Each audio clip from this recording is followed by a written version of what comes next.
오늘 말씀의 제목은 다 이루었다입니다. 오늘 본문의 말씀이 요한복음 19장 우리 예수님께서 십자가에 돌아가실 때 하신 마지막 말씀입니다. 자, 우리 예수님께서 십자가 사건 이후로 십자가 사건과 함께 모든 죄가 다 끝나고 새 하늘과 새 땅이 이루기까지 우리 예수님께서 오늘 말씀의 제목인 다 이루었다 하시는 이 말씀을 몇 번 하시는가 하면 몇 번 하는 것 같습니까? 여기 점이 3개 나오죠. 몇 번 하실 것 같아요? 3번 하십니다. 그 중에서 오늘 십자가에서 하신 다 이루었다는 그 3번 중에 첫 번째 다 이루었다 하는 말씀입니다. 우리 본문에 나오죠. 다 이루었다 하시고 머리를 숙이시고 영혼이 돌아가시느라 이렇게 말씀합니다. 자, 두 번째는 어디서란가 하면 우리 예수님께서 지금 하늘 송수에서 우리를 위하여 중보하시는 속죄하시는 그 사역을 끝내실 때에 하시는 말씀입니다. 요한복음 16장에 보면 7째 재앙이 내릴 때 되었다 하는 음성이 있기는 한데 여기 적용하기가 약간 조금 애매한 듯해서 제가 살아남는 이들에 있는 말씀을 인용했습니다.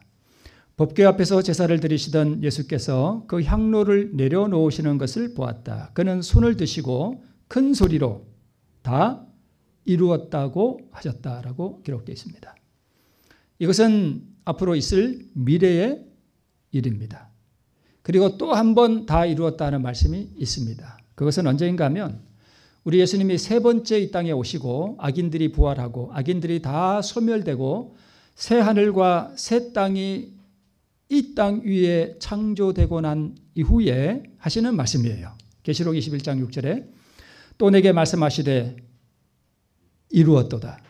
나는 알파와 오메가요 처음과 나중이라. 내가 생명수 샘물로 목마른 자에게 값없이 주겠다는 말씀이 있습니다. 그러니까 예수님께서 이루었다 하시는 그분의 음성으로 친히 하시는 말씀이 총 3번 있게 됩니다.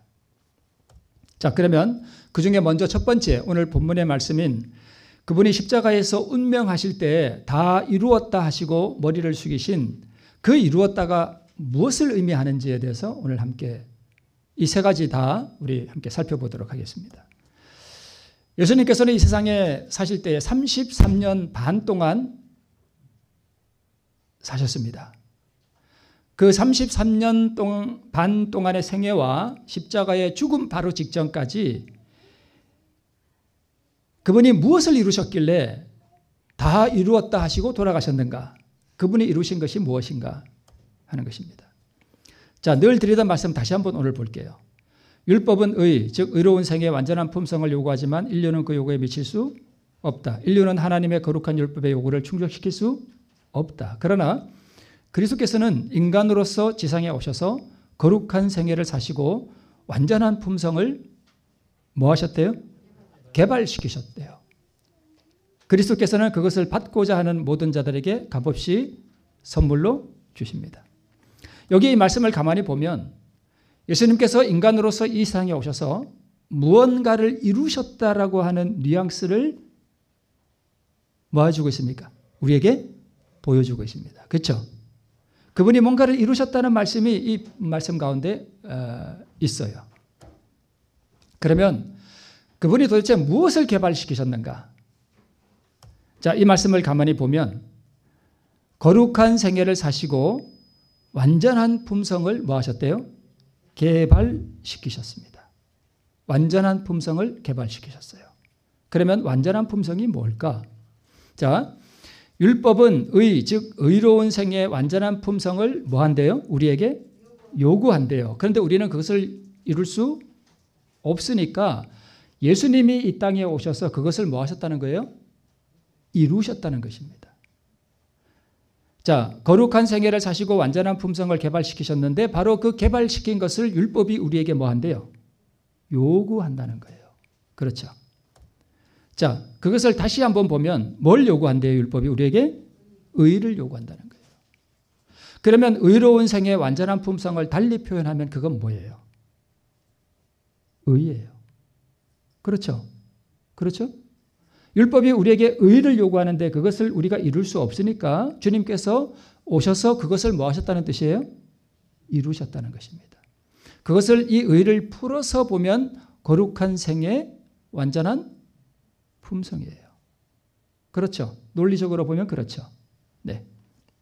그래서 우리 예수님께서는 이 땅에 오셔서 33년 반 동안의 생애를 통해서 무엇을 개발하셨다는 말씀과 같은가 하면 의를 개발하셨다는 말씀과 똑같습니다. 그렇죠. 그러면 자, 여기 개발은 저기 개발 글자 잘 보세요. 저 개발은 개자가 저 개자예요. 우리 국어 공부 잠깐 해볼게요. 저희 큰아이가 국어를 전공했습니다. 우리 공자님 앞에서 제가 문자를 잠깐 쓸게요. 그러면 이 개발이 있고요. 그렇죠. 이 개발은 무슨 개발인가 하면 물질적인 것을 기존에 있는 물질적인 것을 유용하게 잘 만드는 것을 개발이라 그래요. 저 개발이라 그래요. 그래서 자원 개발, 국토 개발 할 때는 이걸 써요. 이 개발을 써요.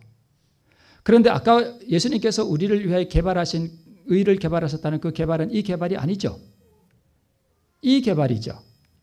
그래서 이 개발은 한자가 달라요. 이 개발은 뭐냐 하면 주로 정신적인 거예요. 슬기, 재능들을 일깨워서 발전시키는 것을 말해요. 그래서 이 개발을 할 때 이 개자를 다른 말로 쓸 때는 계몽. 계몽이라는 뜻이 뭐냐면 무지몽매한 일을 가로쳐서 깨우쳐주는 것을 계몽이라 그래요. 그래서 계몽사상, 계몽주의 할 때 그런 계몽, 개자를 씁니다. 그래서 밑에 있는 이 개발, 닭개 할 때 그런 같은 글자인 개자는 없는 것을 있게 만들어서 유용하게 만들어주는 것을 이 개발이라 그래요. 그러니까 예수님께서 의를 개발할 때 하는 그 개발은 있는 것을 잘 만드는 것이 아니라 없는 것을 있게 만드는 것을 개발이라 그럽니다. 위의 개발이 아니라 아래쪽에 있는 개발을 말해요. 그러면 예수님에게 없는 의를 개발시켰다는 뜻과 같아요. 그죠? 아니 예수님에게 의가 없으신가? 예수님에게 의가 없어서 그분이 의를 개발하셔야 했는가 하는 의문이 우리에게 생기게 됩니다. 여러분 오늘 이 말씀은 조금 이해하기가 약간은 조금 난해하지 않을까 제가 염려가 됐는데 오늘 말씀을 잘 유념해서 한번 들어보시기 바랍니다. 자, 의는 하나님의 속성이죠. 거룩함이죠. 그런데 신성과 인성이 예수님은 연합되었죠. 신성은 의로운가요? 네, 신성은 의로워요. 그죠? 그러면 인성은 의로운가요? 하나님께서 아들을 위해 예비하신 한 몸인 인성은 태초부터 있는 본래의 의가 있을까요? 없을까요? 없어요.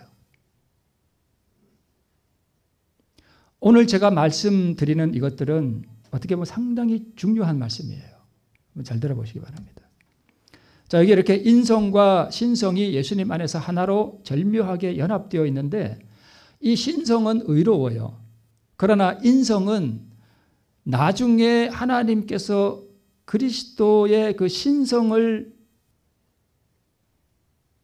갖는 하나의 그릇으로 만드셨기 때문에 이 인성 자체에는 거룩함이라는 것이 의라는 것이 없다는 것입니다. 그런데 예수님은 신성으로 율법을 지키셔야 했나요? 아까 그 의를 만들고 거룩한 품성을 이루기 위해서는 예수님께서 뭘 지키셔야 했는가 하면 율법을 완전하게 지켜야 했습니다. 그런데 예수님이 그 율법을 인성으로 지키셨을까요? 신성으로 지키셨을까요? 인성으로만 지키셔야 했습니다. 의로운 것은 신성이지 인성이 아니에요. 인성은 무제한 연약성을 말해요. 자, 그래서 이 말씀을 다시 한번 볼게요. 율법은 의적 의로운 생애 이것을 요구하지만 인간은 그 요구를 충족시킬 수 없다. 그러나 그리스도께서는 무엇으로서 지상에 오셔서? 인간으로서. 예수님이 왜 인간으로 오셔야 했는가 하면 인간으로서 뭘 개발하셔야 했기 때문에 의로운 생애를 사시고 완전한 품성을 개발시키셔야 했습니다. 자, 여기 이 말씀을 잘 보셔요. 지상에 오셔서 거룩한 생애를 사시고 완전한 품성을 개발시키신 것은 무엇으로서 그렇게 하셨다는 뜻이에요? 인간으로서 그렇게 하셨다는 뜻입니다. 그렇죠? 인간으로서 그렇게 하셨어요. 그러면 예수님은 왜 굳이 인간으로서 거룩한 생애를 사시고 계명에 완전히 순종하심으로 완전한 품성, 즉 의를 개발하셔야 했는가? 왜 그렇게 하셔야 했을까? 그분이 율법을 지키고 계명을 지키는 삶에 있어서 왜 신성의 자기 안에 있는 신성의 능력을 사용하면 안 되는가 하는 문제를 한번 보도록 하겠습니다. 신불교훈 314쪽에 이런 말씀이 있습니다. 사단은 누가요? 사람이 하나님의 계명을 지킬 수 없다고 주장합니다. 사단이 이걸 주장해요. 그러면 사단의 주장이 에덴 동산에서 옳다는 것이 증명됐나요? 그렇죠. 아담이 뭐 했으니까요? 타락했으니까요. 그런데 여기 또 이렇게 되어 있습니다. 인간이 타락한 후에 사단은 인류가 하나님의 율법을 지킬 수 없다는 사실이 뭐 되었다? 입증되었다고 선언하였으며 그는 이 신념을 온 우주에 전달하려고 뭐 했대요? 노력했대요. 그러면 이 말씀을 잘 보면 입증되었다라고 선언했다는 얘기는 자기가 이전에 이것을 뭐 했다는 얘기예요?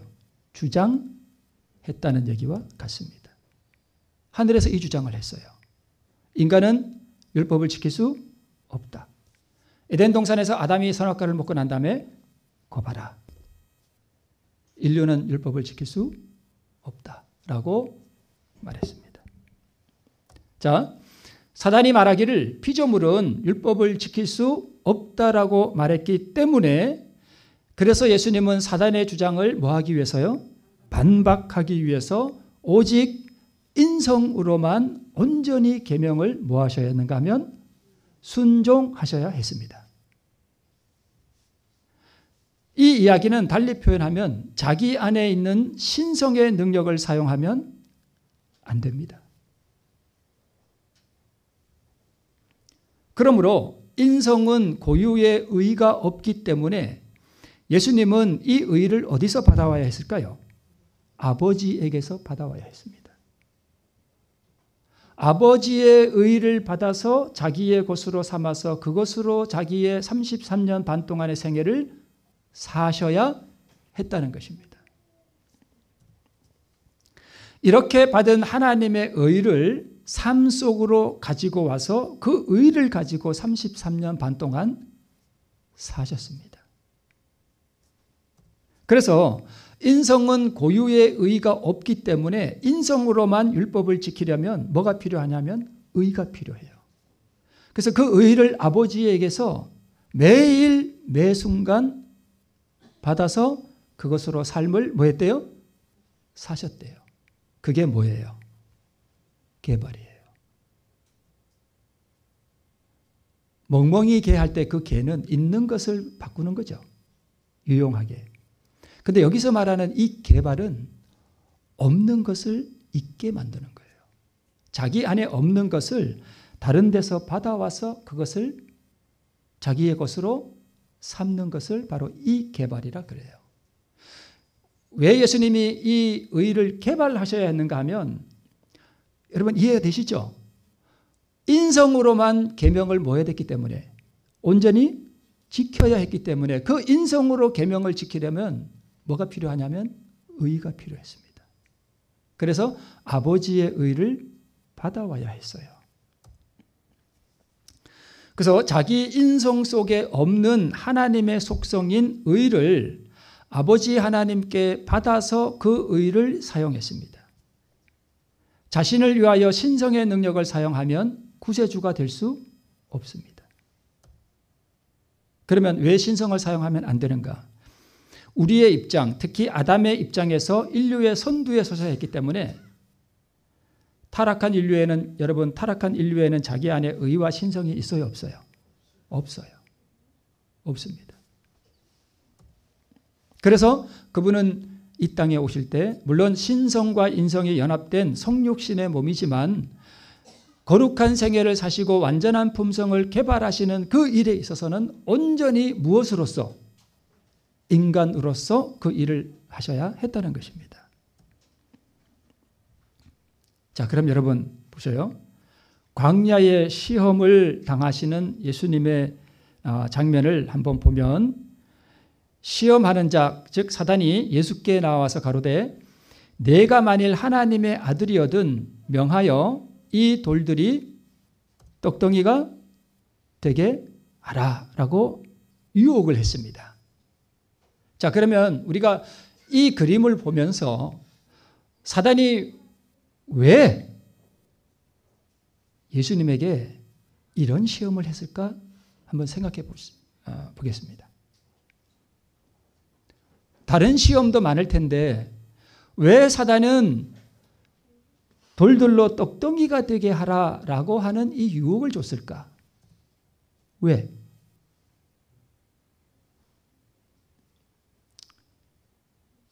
저거는 누군가가 이렇게 그린 그림인데 저 그림 속에 무한히 배가 고파오는 예수님이 저 돌이 뭘로 보였을까요?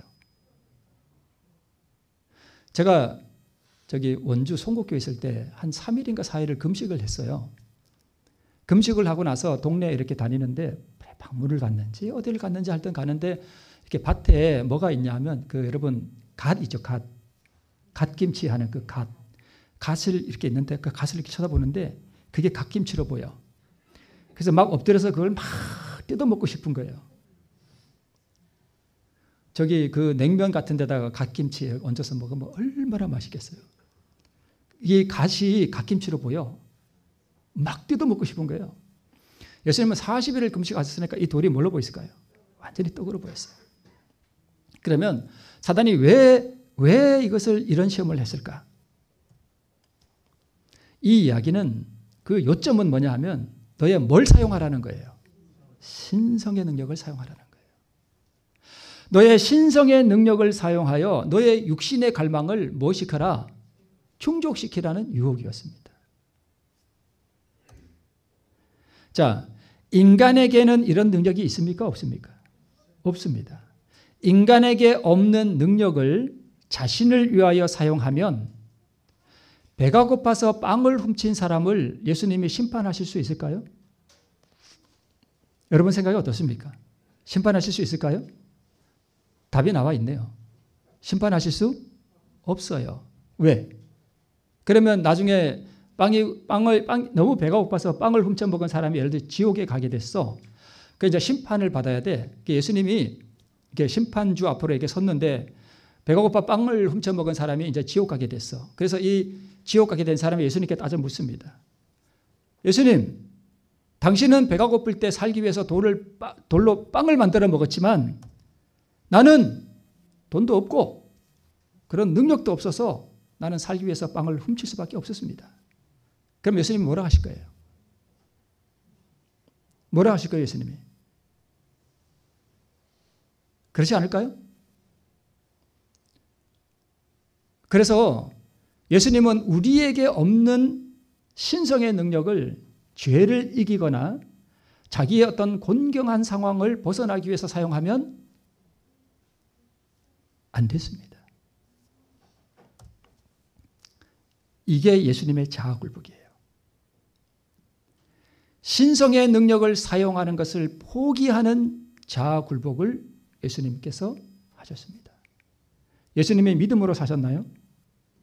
33년 반 동안 믿음으로 사셨나요? 네, 믿음으로 사셨습니다. 제가 늘 말씀드리죠.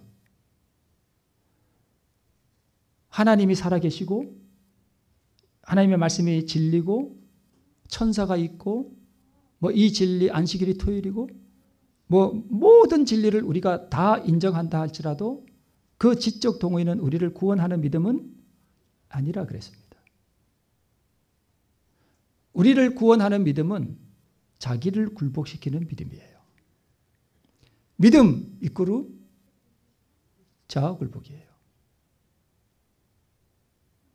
예수님이 믿음으로 사셨다는 뜻은 자아굴복을 하면서 사셨다는 거예요. 그러면 예수님의 자아굴복이 뭐냐? 뭘 포기하는 거예요? 신성의 능력을 사용하는 것을 포기하는 자아굴복이에요. 이게 예수님의 믿음이에요. 이게 그리스도의 자아굴복입니다. 그러면 이게 쉬웠을까요? 어려웠을까요?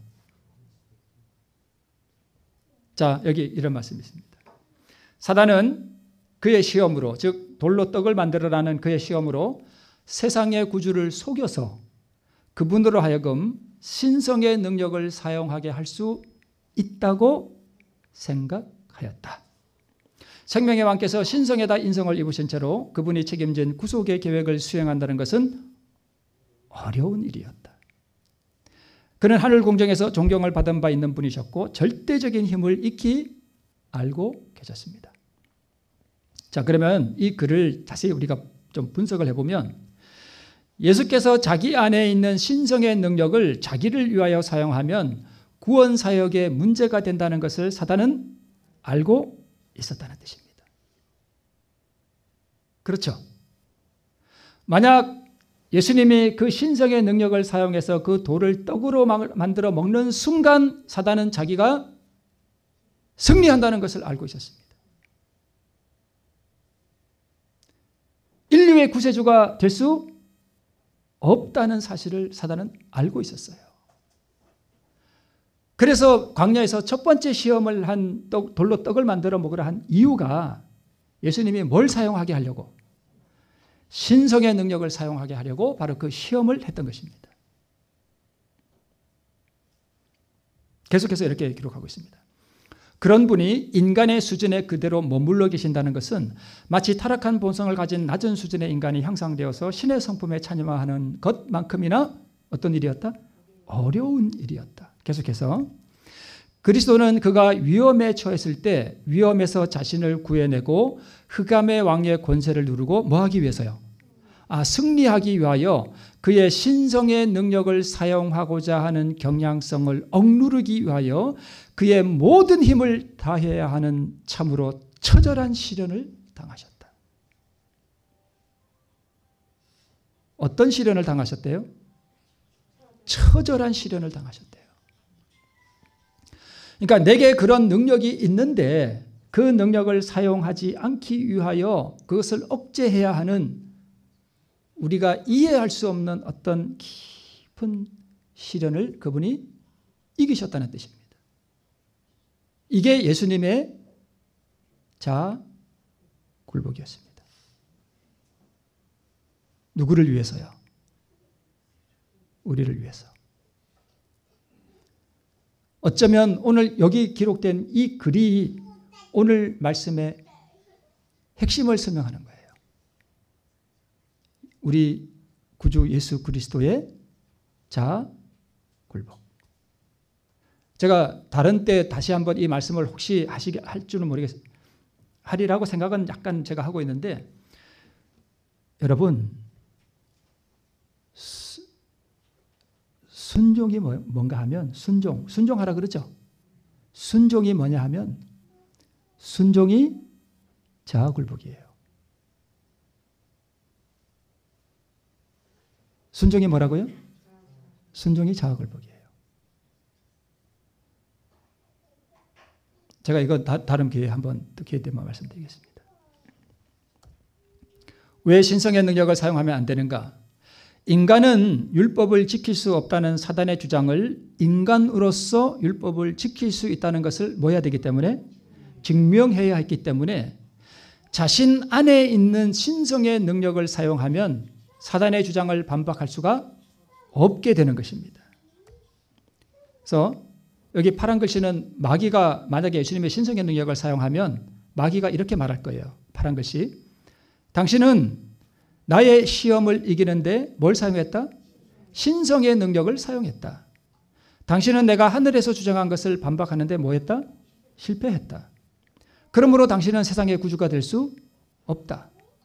여기에 쓰지는 않았습니다만은 그러므로 당신은 인간을 대표할 수 없다. 당신은 인간을 대표할 수 없다. 당신은 인간의 구세주가 될 수 없다. 라고 말하면 그걸로 모든 것은 다 끝나는 것입니다. 그리고 온 우주 앞에서 사단의 주장이 옳다는 것을 뭐 하는 결과예요? 인정하는 결과예요. 예수님이 이 땅에 우리에게 주실 그 의를 개발하러 오셨는데 그분이 그 의를 개발하는 것을 자기 안에 있는 신성의 능력을 사용하면 인간은 그렇게 할 수 없기 때문에 네. 그래서 그리스도는 신성의 능력을 사용하는 것을 포기하는 자아굴복을 처절하게 해야만 했습니다. 이 그림 혹시 기억나시나요? 기억나시죠? 자, 이 그림은 우리가 잘 아시죠? 다윗이 압살롬의 반역을 피해서 바후림이라는 곳을 지날 때 사울의 집 족속 중 하나인 게라의 아들인가요? 자손인가요? 이게 와서 돌 던지죠. 자,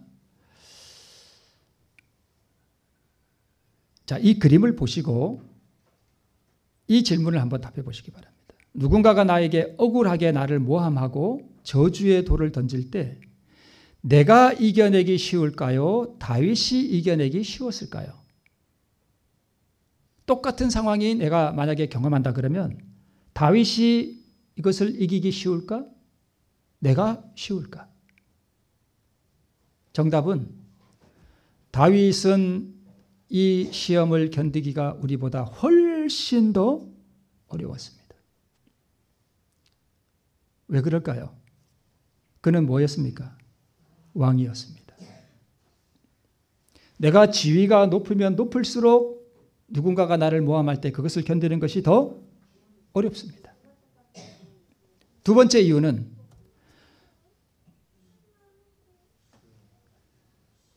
내 주여 저 죽은 개가 내 주 왕을 저주하리까 제가 가서 목을 치겠나이다. 그럴 때 다윗이 그냥 고개만 살짝 해도 시므이의 목은 그냥 떨어집니다. 그리고 다윗을 뭐라 할 사람이 있어요? 없어요? 없어요. 왕을 저주하는 자는 죽어도 할 말이 없습니다. 그래서 다윗은 왕이 없고 시므이를 죽여도 후환도 없고 그럴 능력도 있었기 때문에 다윗은 이 시험을 견디는 것이 더 어려웠습니다. 우리 주님께서는요, 하늘의 폐하이셨습니다. 그리고 그분은 이 돌 가지고 떡을 만들어 먹을 능력이 있었습니다. 그래서 이 사단의 유혹을 이기고 그것을 승리하는 것이 우리보다 더 처절하게 어려운 일이었습니다. 그래서 그분이 계명을 순종하고 그분이 아버지의 말씀에 따라서 온전하게 굴복하는 삶을 사는 것은 우리보다 훨씬 더 어려운 일이었습니다. 신성의 능력을 사용하지 말아야 하는 자아굴복을 우리 주님께서는 처절하게 하셨습니다. 신성의 능력을 사용하고자 하는 자아를 매 순간마다 굴복시키고 매 순간마다 아버지 하나님의 의를 받아서 받은 의를 사용하여 인성으로서 거룩한 삶을 살아서 인성으로서 완전한 품성을 그분이 뭐 하셨어요? 개발하셨습니다. 개발시키셨습니다. 이 완전한 품성을 뭐라 그래요? 의라 그래요. 이것이 그리스도의 의입니다. 그러면 십자가에서 다 이루었다는 것은 바로 내가 온전한 인성으로서 매 순간마다 아버지 하나님의 의를 받아서 그것을 온전하게 이루었다는 뜻입니다. 어떤 분이요, 십자가에서 구원이 다 이루어졌는데, 다 이루셨다고 했는데 무슨 또 심판을 하고 무슨 속죄를 하고 그러냐 이렇게 말하는 분이 있는데 그분 지금 우리 교회 떠나셨죠? 그분이 예수님이 십자가에서 무엇을 이루셨는지를 몰라서 그래요. 우리의 구원을 다 이뤘다는 것이 아니라 우리에게 영원한 생명이 되는 그 의를 그분이 다 뭐 했다는 얘기예요? 이루셨다는 뜻입니다.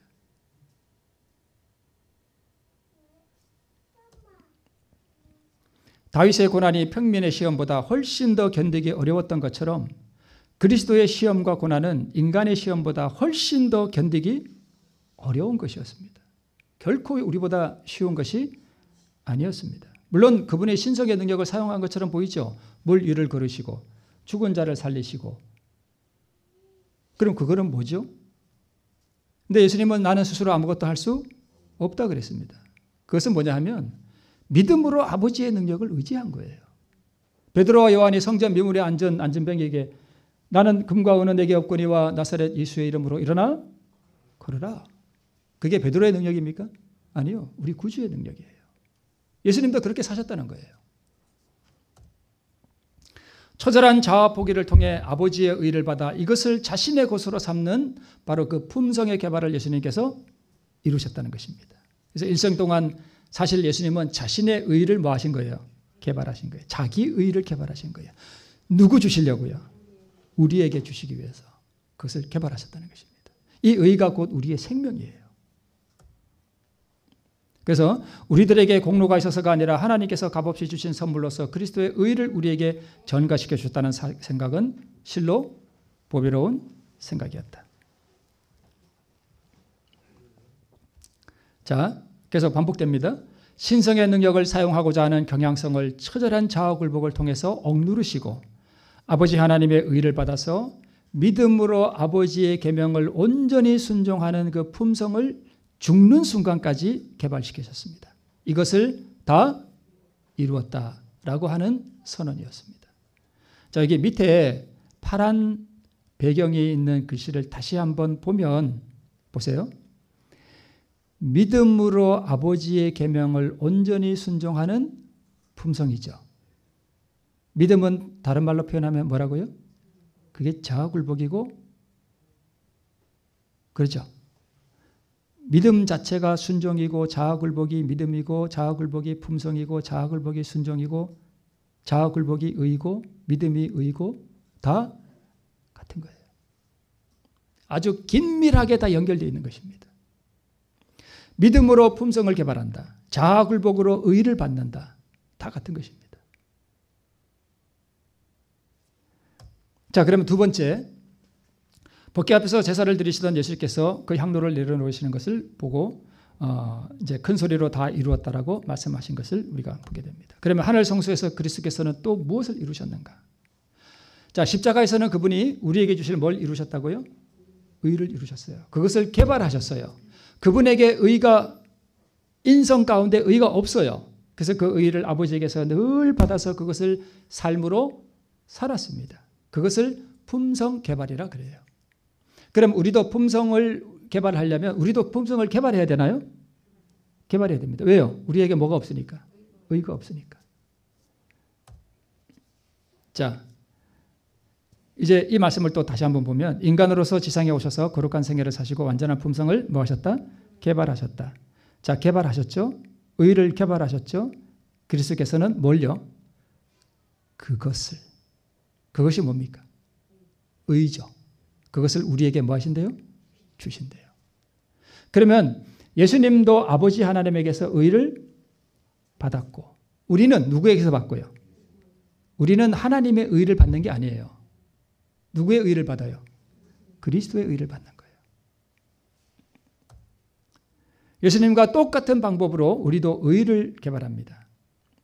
그러니까 예수님의 인성이 자기에게 없는 능력의 의를 아버지에게서 받아서 자신의 것으로 삼고 신성의 능력을 포기하는 자아굴복을 통해서 의를 실천하는 삶으로 완전한 품성, 완전한 의를 개발하셨습니다. 우리는요.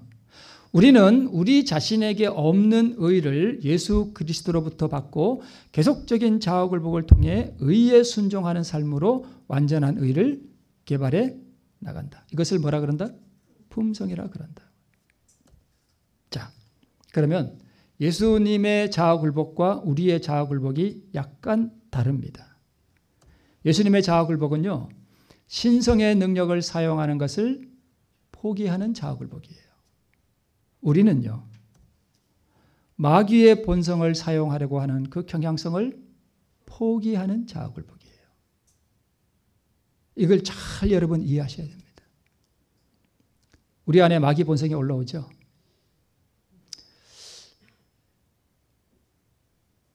내가 이렇게 뭘 하려고 했는데 남편이 그걸 그르쳐놨어. 짜증이 나죠. 그죠? 올라오죠? 올라오는 거. 그걸 뭐라 그래요? 그게 마귀 본성이에요. 그것을 표현하고 그것을 사용하려고 하는 그 경향성, 확 올라오는 그 열기, 그것을 뭐 하는 거예요? 포기하는 자아굴복이에요.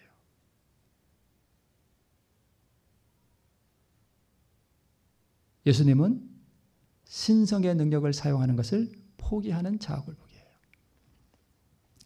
신성의 능력을 포기하는 자아굴복, 아버지의 의를 받고 의를 순종하고 온전히 실천하고 완전한 품성 의를 개발시키시고 그러한 삶을 사니까 예수님에게서 아버지가 나타난 거죠. 그리고 그렇게 개발된 의를 인간에게 전가시켜 주시는 것입니다. 우리는요, 마귀의 본성을 포기하는 자아굴복을 하는데 우리는 누구로부터 받는가 하면 바로 이 의를 인간에게 전가시켜 주시는 그 의를 우리는 뭐하고요? 받아가지고 이 의를 실천하고 순종하는 삶을 살면 완전한 품성 의를 우리도 개발시키게 된다는 것입니다. 그럼 이렇게 살면 우리 이웃에게 누가 나타날까요? 예수 그리스도가 나를 통해서 나타나게 되죠. 이것이 그리스도가 우리의 모본이 된다는 뜻입니다. 예수님은 우리의 뭐가 모본이 돼요? 결국 자아굴복이에요. 그 믿음의 모본을 우리 주님께서 우리에게 보여주신 거예요. 신성의 능력을 사용하고자 하는 그 경향성을 옹두르기 위해서 처절한 자아투쟁을 했던 우리 예수님이 우리의 모본인데 우리는 우리 안에 있는 마귀의 본성을 사용하고자 하는 그 경향성을 우리 주님께 포기하고 드리고자 하는 그 자아굴복의 모본으로 우리 예수님께서 우리보다 더 처절한 자아굴복을 그렇게 하셨다는 것입니다. 그래서 그분이 우리의 뭐가 된다고요? 모본이 되시는 거예요. 예수님의 율법을 이렇게 잘 지켰으니까 우리도 예수님처럼 율법을 지킬 수 있다라고 말하면 문제가 돼요. 우리는 율법을 지킬 수 있는 능력이 없어요. 자, 그리스도의 품성이 그분의 백성들 속에 완전하게 재현될 때 그분은 누구 것을 찾으러 온대요? 당신의 것을 찾으러 온대요. 자, 예수님은 하나님의 의를 받아서 자신의 것으로 했고 하나님의 모습이 예수님을 통해 나타났죠. 그래서 나를 본 자는 누구를 본 거다? 아버지를 본 것이다 라고 말씀하셨던 이유가 왜 그런가 하면 아버지 하나님의 의를 계속 받았으니까 아버지 하나님 그 의의 속성이 예수님을 통해서 뭐 하는 거예요? 나타나는 거예요. 그러니까 우리는 예수님의 의를 뭐해서 받아서 누구 것으로 삼으면 내 것으로 삼고 살면 나를 통해서 누구의 모습이 나타날까요? 예수님의 모습이 나타나는 것이죠. 여러분, 내 안에서 올라오는 마귀의 본성을 사용하는 것을 포기해야 됩니다. 이것을 포기하면 포기한 만큼 그리스도의 의가 나에게 들어와요. 여러분, 이거 개념을 잘 보세요. 내가 정말 화가 나서 죽을 것 같은 그러한 절박한 상황에서 그 자아를 굴복시키면 그 굴복시킨 게 크면 클수록 의도 큰 게 들어와요.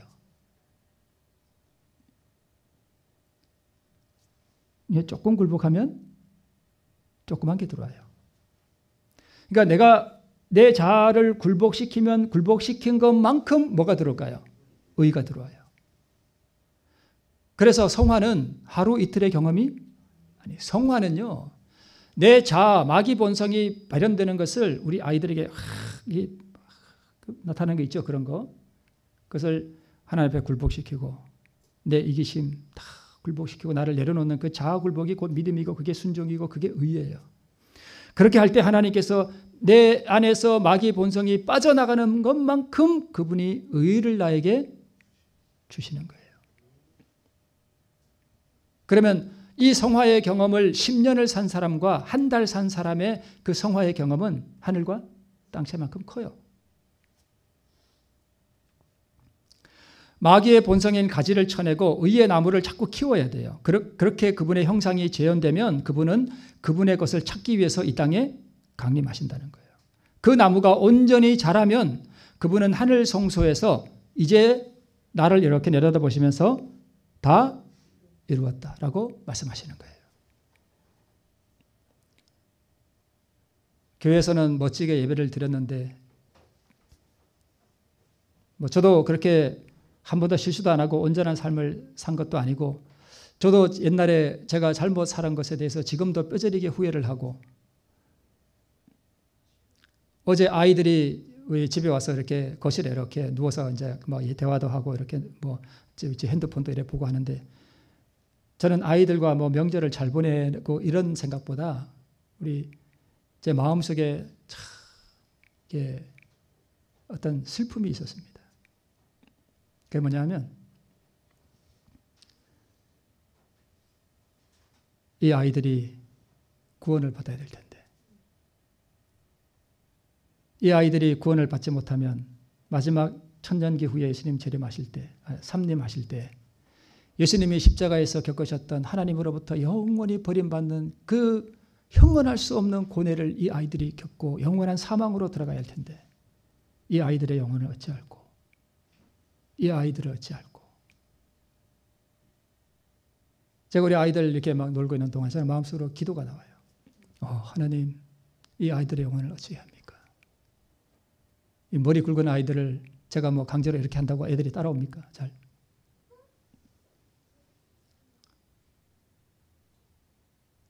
하나님, 이 아이들을 어찌해야 합니까?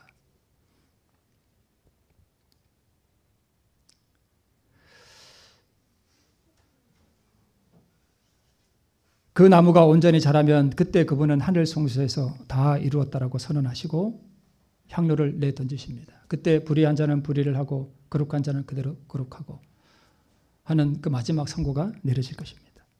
세 번째, 마지막 악인들이 다 소멸하고 난 다음에 이 땅에 새 하늘과 새 땅이 창조되고 난 다음에 다 이루었다 하는 것은 우리와 별 상관이 없습니다. 그건 하나님이 하시는 일이니까 이건 중요한 게 아니에요. 그죠? 이건 중요한 게 아니에요. 구속사업이 다 완성됐기 때문에 그렇습니다. 여러분, 나를 구원하기 위해서 나에게 주실 의를 이루기 위해서 신성의 능력을 사용하려는 경향성을 억눌러야 했기 때문에 처절한 투쟁을 통해서 자아를 굴복시키고 시련과 고난을 참으신 그리스도를 여러분 생각해 보시기 바랍니다. 그분을 생각하며 매일 매순간 마귀의 본성을 사용하려는 죄성을 포기하고 주님께서 그것을 가져가시도록 여러분 허락해 드려야 합니다. 여러분, 원한의 감정을 풀지 못하는 분이 계십니까? 일생의 원수는 누구에게나 다 하나씩 있습니다. 그 인간 생각만 해도 이가 갈리는 그 인간, 그 원한의 감정을 오늘 내려놓지 않으면 그 원한의 감정과 함께 나는 영원한 사망으로 들어가야 됩니다. 그 복수의 감정, 짜증나는 감정, 이기심, 탐욕, 자기 자랑, 자기 영광. 여러분, 이 화려히 이거 설치하는 거 누가 한지 아십니까?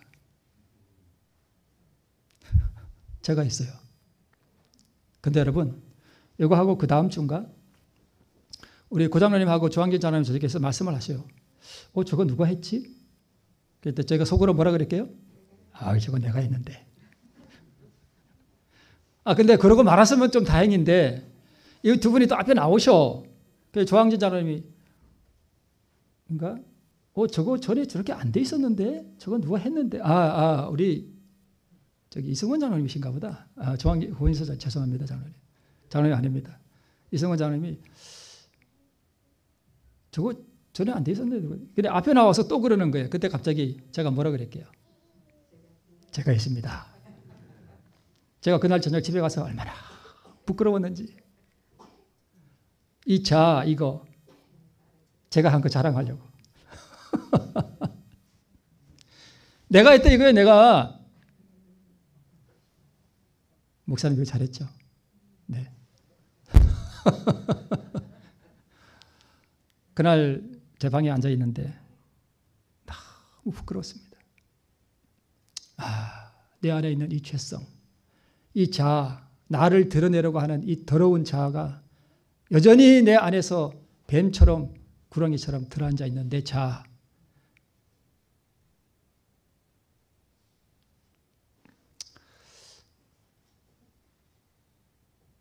자아는 정복했지만 여전히 정복해야 할 자아는 남아 있습니다. 이것도 죽여야 되겠죠. 여러분, 나는 죽었음을 고백하시기 바랍니다. 원한의 감정, 복수의 감정 다 나는 죽었음을 고백해버려야 합니다. 의를 구하시기 바랍니다. 믿음으로 사랑의 행위를 나타내시기 바랍니다. 요단강에 들어가시기 바랍니다. 우리 말씀을 많이 들으신 분들이라 믿음으로 사랑의 행위를 나타내라, 요단강에 들어가라, 그러면 이게 무슨 말씀인지 여러분 아시죠? 아시죠? 마지막입니다. 그분께서 내 안에 그분의 형상을 이루도록 뭐 해드려야 돼요? 허락해드려야 돼요. 이게 무슨 뜻인지 여러분 아시죠? 오 주님, 제 안에 있는 이 원한의 감정, 복수의 감정을 주님께 바칩니다. 주님 이거 가져가시도록 제가 허락해드립니다. 그러면 그분이 그거 가져가시고 나에게 가져가신 만큼 뭘 주셔요? 의를 주셔요. 그걸 이루도록 허락해드리라는 말씀입니다. 그게 내 안에 충만하게 이루어져서 그리스도의 형상이 내 안에 충만하게 이루어졌을 때 그분께서 하늘에서 드디어 법궤 앞에서 향로를 내던지시면서 나를 보시고 뭐라고 말씀하셔요? 다 이루었다라고 말씀하시는 것입니다. 그분께서 나를 보시고 다 이루었다라고 말씀하실 권리를 그분께 처절한 우리도 자아굴복을 통해서 그리스도를 바라보면서 이루시는 우리 모두가 되기를 바라면서 말씀을 마치겠습니다.